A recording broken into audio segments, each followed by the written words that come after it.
మరొక ప్రధాన అంశాన్ని కూడా చూడొచ్చు. నిన్న మీరు ఈ అంశాన్ని చూడొచ్చు. అసలు తెలంగాణ రాష్ట్రంలో ఏం జరుగుతుంది తెలంగాణ రాష్ట్రంలో ఏం జరుగుతున్నది? తెలంగాణ రాష్ట్రంలో ఏం జరుగుతున్నది? రాష్ట్ర పరిపాలన కొనసాగుతుందా? మీకు గత ప్రభుత్వంలో అమలు చేసిన సంక్షేమ పథకాలు వస్తున్నాయా? లేకపోతే రాష్ట్రానికి సంబంధించిన ఎమ్మెల్యేలు అందుబాటులో ఉంటున్నారా? మంత్రులను ఎప్పుడైనా కలిసారా? లేకపోతే రాష్ట్ర ముఖ్యమంత్రిని ఎప్పుడైనా కలిసారా? గతంలో కల్వకుంట్ల చంద్రశేఖరరావు ఉన్నప్పుడు కేవలం ప్రగతి భవన్కే పరిమితం అని చెప్పిను. మరి ఈనాటి ముఖ్యమంత్రి యనుమల రేవంత్ రెడ్డి దేనికి పరిమితం అండి? తన ప్యాలెస్కు పరిమితమా? తన రాజభోగాలకు పరిమితమా? తన జూబ్లీ హిల్స్ ప్యాలెస్కు అక్కడితోనే కట్టడి అయిపోయిందా? మరి బయటికి రావాల్సిన అవసరం లేదా? సామాన్యులను కలవద్దా? ఎందుకు కలవట్లేదు? అసలు రాష్ట్రంలో ఏం జరుగుతున్నది అంటే ఈ ఎపిసోడ్ను చూస్తే మీకే అర్థమవుతుంది. సీఎం మంత్రులతో కేసీ వేణుగోపాల్ భేటీ, ప్రభుత్వ పనితీరుపై అసహనం, ప్రజలలో ఎందుకు వ్యతిరేకత పెరిగిందనే ఆగ్రహం, శాఖల వారీగా ఆరా తీస్తున్న కేసీ, కొంతమంది మంత్రులపై అసంతృప్తి, తీరు మార్చుకోకపోతే ఊస్టింగ్ అని వార్నింగ్, ఇక కేబినెట్ విస్తరణపైన చర్చ అంటూ కూడా చెప్పిన పరిస్థితి కనబడుతుంది. ఇక్కడ ఒక విషయాన్ని మీరు చూడాలి. ఇక్కడ కేసీ వేణుగోపాల్ పక్కన ఉన్న కాంగ్రెస్ పార్టీకి సంబంధించిన మహేష్ గౌడ్కు రేవంత్ రెడ్డికి పూర్తి స్థాయిలో విభేదాలు ఉన్నాయి అనేది కొద్దిగా చక్కర్లు కొడుతున్నది. అది వాస్తవం కాదా అనేది వాళ్ళే క్లారిటీ ఇవ్వాల్సిన పరిస్థితి అయితే కనబడుతుంది.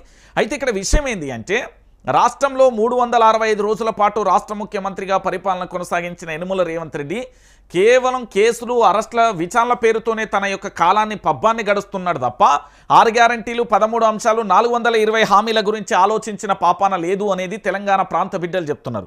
ఇంకొక విషయం ఏంటంటే దీంట్లో గమ్మత్తైన విషయం కూడా మీరు అందరూ ఆలోచించాలి. ఇప్పటికే కాంగ్రెస్ పార్టీ నుండి మేము బయటికి వెళ్తామంటే ఇప్పటికే చాలామంది ఎమ్మెల్యేలు కూడా అసంతృప్తితో ఉన్న పరిస్థితి కనబడుతుంది. దీంట్లో ఇప్పటి వరకు కొంతమందికి సంబంధించి పూర్తిగా కూడా ఎవరు దానం నాగేందర్ కానీ, పోచారం శ్రీనివాసరెడ్డి కానీ, దాంతోపాటు ఎవరైతే బీఆర్ఎస్ పార్టీ నుంచి 10 మంది కాంగ్రెస్లోకి వెళ్ళారో ఆ కాంగ్రెస్ పార్టీలోకి వెళ్ళిన వాళ్ళందరూ కూడా బ్యాక్ వచ్చే ఆలోచనలో ఉన్నట్టుగా తెలుస్తుంది. ఎందుకంటే ఇప్పటి వరకు కాంగ్రెస్ పార్టీకి సంబంధించి మేము వెళ్ళినప్పటి నుంచి ఏంది అంటే ఎక్కడికక్కడ మాకు అడ్డంకులే తాకుతున్నాయి, మేము అసహనానికి, అవహేళనకు గురవుతున్నామంటూ వాళ్ళు ఆత్మ పరిశీలన చేసుకున్నట్టుగా తెలుస్తుంది. బీఆర్ఎస్లోకి మళ్ళీ రావడానికి కూడా వాళ్ళు పూర్తి స్థాయిలో కూడా ఒక కఠిన నిర్ణయం అయితే తీసుకున్నారు. ఎందుకంటే ఇక జీవితంలో కాంగ్రెస్ పార్టీ ముఖం చూడొద్దు అనుకున్నారు. కానీ పూర్తి స్థాయిలో వాళ్ళను అనేక రకాలుగా కేసులతో ఇబ్బంది పెట్టబోతుంది ప్రభుత్వం అనేది కూడా ఒక ఆరోపణ అయితే వినబడుతుంది. దీంతో పాటు ఇక్కడ మంత్రులు కూడా అసంతృప్తిగా ఉన్న పరిస్థితి కనబడుతుంది. ఇటు తుమ్మల నాగేశ్వరరావుకు సంబంధించి వ్యవసాయ శాఖ మంత్రి ఎందుకు ఇచ్చిల్రా నాయన, ఎవడు ఏమన్నాడు, ఏం కథ, మీకు దండం పెడతా, ఈ శాఖద్దు నాకద్దు, ఎందుకు నా ప్రతిష్టను, నా ఇమేజ్ను డ్యామేజ్ చేస్తున్నారు అనే కోణం కూడా అలా చర్చ కొనసాగిన తరుణాన్ని మనం చూస్తున్నాం. ఇక దీనితో పాటుగా మరికొంత మంత్రులు కూడా నాకు ఈ మంత్రి పదవి వద్దు, నాకైతే హోమ్ మినిస్టర్ ఇర్రి, లేకపోతే మున్సిపల్ ఇర్రి, లేకపోతే విద్యాశాఖ మంత్రి ఇర్రి అని పట్టుబడుతున్న ఆ తరుణాన్ని కూడా చూస్తున్నాం. అంటే కాంగ్రెస్ పార్టీలో పూర్తి స్థాయిలో ఎక్కడికక్కడ అసంతృప్తి స్థాయిలు ఏ స్థాయిలో ఉన్నాయో కూడా మీరు అందరూ కూడా చూసారు. కాబట్టి ఈ తెలంగాణ రాష్ట్ర వ్యాప్తంగా జరుగుతున్న ఈ ఎపిసోడ్లలో ఎలాంటి ఉత్కంఠమైన పరిస్థితులు వస్తాయో మనందరికీ తెలిసిన విషయం. సో పూర్తి స్థాయిలో కూడా కాంగ్రెస్ పార్టీలో కల్లోలం మొదలవుతుంది. ఎందుకంటే ఇప్పటికే మంత్రులు కేబినెట్ విస్తరించొద్దని కొంతమంది కట్టడి చేయడం, దాంతోపాటు ఉన్న మంత్రులకు సంబంధించి ఎవరి పోస్టింగ్ ఎప్పుడు ఊడిపోతుందో తెలియదు, దాంతోపాటు ఎవరి పోస్టింగ్తో పాటు ఎప్పుడు ఊడిపోతుందో, ఎవరు కొత్త మంత్రులు వస్తారో అర్థం కావట్లేదు, దాంతోపాటు మంత్రివర్గ విస్తరణ ఉంటుందా, నిజానికి తెలంగాణ రాష్ట్ర వ్యాప్తంగా కార్పొరేషన్ చైర్మన్లతో పాటుగా మంత్రివర్గ విస్తరణ ఉంటుందా ఉండదా, లేకపోతే మా ముఖ్యమంత్రి పదవి ఉంటుందా ఉండదా అనేది కూడా అసంతృప్తి సెగలు కొనసాగుతున్నాయి. అంటే వీళ్ళు ఏమీ లేదు తెలంగాణ రాష్ట్రానికి చేసేది, తెలంగాణ రాష్ట్రానికి ఉరగబెట్టేది ఏమీ లేదు అంటే పూర్తి స్థాయిలో కూడా చెప్పిన పరిస్థితి కనబడుతుంది. అంటే తెలంగాణ ప్రాంత బిడ్డలందరూ కూడా ఆలోచించాలి.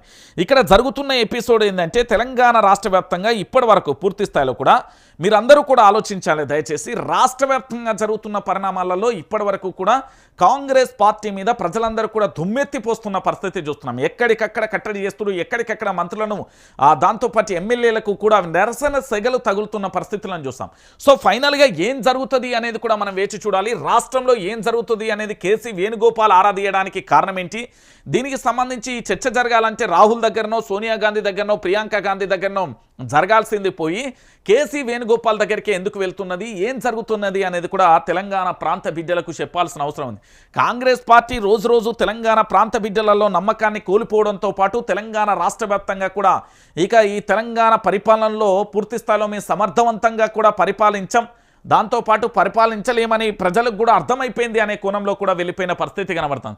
సో ఫైనల్గా రాష్ట్రంలో ఏం జరుగుతుంది, ఏం కథ అనేది కూడా ఇది చూడాల్సిన పరిస్థితి కనబడుతుంది.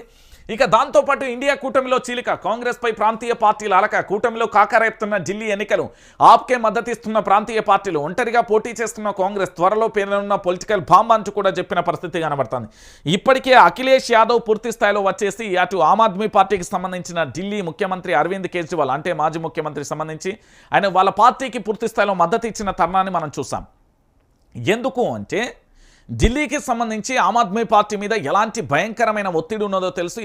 ఏ విధంగా ఒక్కొక్క పార్టీ అంటే భారతీయ జనతా పార్టీ ఎంత ఇబ్బందులు పెట్టిందో తెలుసు. లెఫ్టినెంట్ గవర్నర్తో ఎన్ని చిక్కులు వచ్చిందో తెలుసు. ఢిల్లీ లిక్కర్ స్కామ్ అంటూ ఏ విధంగా ఇరికించారో తెలుసు. సో పూర్తి స్థాయిలో జరుగుతున్న ఎపిసోడ్కు సంబంధించిన ఈ వ్యవహారం అంతా చూసాం. సో ఇక్కడ రాహుల్ గాంధీ ప్రధాని అయ్యే యోగ్యం ఇక లేనట్టున్నది. నిజంగా కూడా సోషల్ మీడియాలో చెక్కలు వచ్చినట్టుగా జ్యోతిషం ప్రకారమైన దేని ప్రకారమైన ఆయనకు ప్రధానమంత్రి అయ్యే యోగ్యం లేదు అంటే ఏ విధంగా ఉందో ఇప్పుడు అదే పరిస్థితి బయటకు వస్తున్నట్టుగా తెలుస్తుంది. ఎందుకు అంటే ఇండియా కూటమిలో పూర్తి స్థాయిలో చీలికలు వచ్చినాయి. ఇప్పటికే దేశవ్యాప్తంగా కూడా భారతదేశ వ్యాప్తంగా కూడా బీజేపీని ఢీకొట్టడానికి కాంగ్రెస్ పార్టీ ఏంది అంటే కట్టుగా అన్ని ప్రాంతీయ పార్టీలను కలుపుకొని ముందుకెళ్తున్న తరుణంలో ఏంది అంటే ఈ పార్టీకి కాంగ్రెస్ పార్టీకి కలిసి వచ్చే అంశాలు ఏ ఒక్కటి కూడా కనబడతలేవు. ఎందుకంటే ఎక్కడికక్కడికి అతను ఎక్కడ దాకా ఎందుకంటే ఇప్పుడు తెలంగాణ కాంగ్రెస్కు ఢిల్లీ కాంగ్రెస్కి ఎంత తేడా ఉన్నది మీ అందరికీ తెలిసిన విషయమే కదా. ఢిల్లీ కాంగ్రెస్కు సంబంధించి ఎట్లున్నది, ఇక్కడ ప్రాంతీయ పార్టీకి సంబంధించిన ఇక్కడ అంటే తెలంగాణ రాష్ట్రానికి సంబంధించిన కాంగ్రెస్ ఎట్లున్నది. రేవంత్ రెడ్డి వాళ్ళ మాట ఏమన్నా వింటుండా, వాళ్ళు చెప్పిన వాగ్దానాలు ఏంది, వరంగల్ డిక్లరేషన్ ఏంది, కామారెడ్డి డిక్లరేషన్ ఏంది, హైదరాబాద్లో ఏంది ముచ్చట్లు చెప్పిలు, ఇవన్నీ జరుగుతున్నాయి. ఇక్కడ తెలంగాణ ప్రాంత బిడ్డలే వీళ్ళని నమ్ముతారు. ఇక వీళ్ళని ఇంకెవరు నమ్ముతారు? ఇతర ప్రాంతీయ పార్టీలు ఎట్లా నమ్మితే నమ్మాల్సిన